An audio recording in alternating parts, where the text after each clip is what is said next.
रिद्धि सिद्धि और करामातें ये क्या है? कई बार हम इनके बारे में सुनते हैं।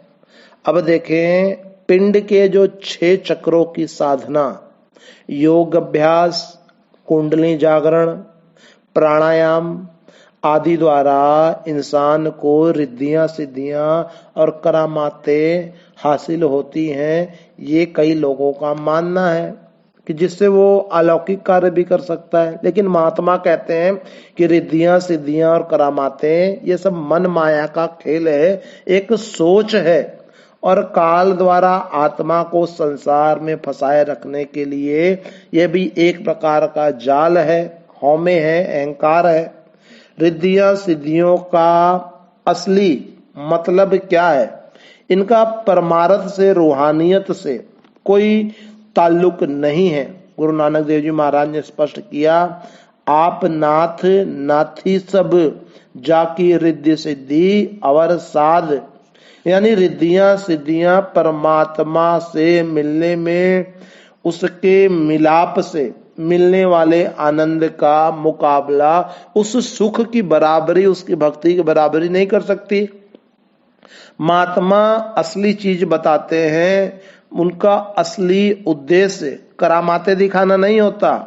वो तो अकाल पुरख का रूप होते हैं, कुछ भी कर सकते हैं। लेकिन जब तक इस देह में बैठे हैं, इस दुनिया में हैं, अपने आप को छिपा कर रखते हैं। परमात्मा के दास बनकर रहने में ही उनको खुशी महसूस होती है, उनके शरीक बनने में नहीं, उनके कंपटीटर बनने में नहीं, उनके बराबर आने में नहीं।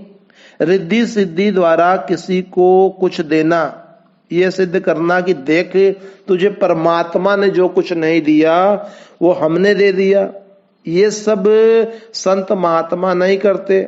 संत संसार में केवल और केवल एक ही काम के लिए आते हैं, परमार्थ के लिए। जो परमात्मा से बिछड़ी हुई आत्माएं हैं, उनको इस दुनिया के जाल से निकालकर वापस परमात्मा की भक्ति में लगा देना, परमात्मा से मिलाप के काबिल बनवा देना, वो भी नाम भक्ति के द्वारा उसके साथ जोड़ने में। अब जब सिद्धों के साथ गुरु नानक साहिब की गोष्ठी हुई, उनकी मीटिंग हुई, तो सिद्धों ने आपको अनेक करामातें दिखाई और उन्हें कहा कि आप भी कोई करामात इस तरीके की ऐसे अच्छी करके दिखाएं। तब उनके इस प्रश्न का गुरु साहिब ने उत्तर दिया। बाबा बोले, नाथ जी शब्द सुनाओ, सच मुखो अलाई, बाजो सच्चे नाम दे, होर करामात असाते नाही। आपने सिद्धों को उपदेश दिया कि हम तो केवल एक करामात दिखाते हैं, उसी की नॉलेज है हमें, उसी की जानकारी है कि सूरत को सच्चे शब्द नाम के साथ जोड़कर इस दुनिया से, भव सागर से पार किस प्रकार हुआ जाए। गुरु नानक देव जी ने स्पष्ट कहा, सिद्ध होवा सिद्धि लाई, रिद्धि आखा आओ, गुपत प्रगट होए बैसा, लोक राखे भाओ, मत देख भूला विसरे तेरा, चित्त न आवे नाओ। आपने कहा कि अगर मुझे ऐसी अलौकिक रिद्धियां सिद्धियां प्राप्त हो जाएं कि जब चाहूं दिखाई दे सकूं, जब चाहे गायब हो जाऊं, अलोप हो जाऊं, प्रकट हो जाऊं, और सारा संसार, ये सारी दुनिया मेरी शक्तियां देखकर मेरी इज्जत करनी शुरू कर दे, तो भी मुझे इन सब का क्या लाभ, क्या प्रॉफिट, क्या फायदा? अगर मन इन्हीं सब में उलझ गया, खो गया, फंस गया और उस एक को, परमात्मा को, उसके नाम को ही भूल गया जिस सच्चे काम के लिए इस दुनिया में आया था।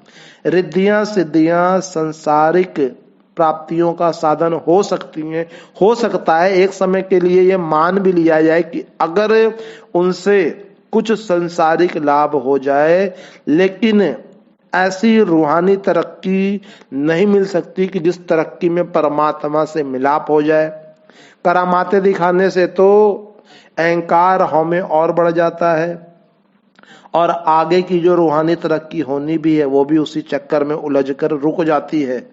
अब परमात्मा से यदि मिलना है तो रिद्धियां सिद्धियां इस लक्ष्य की प्राप्ति में बड़ी भावर एक रुकावट है।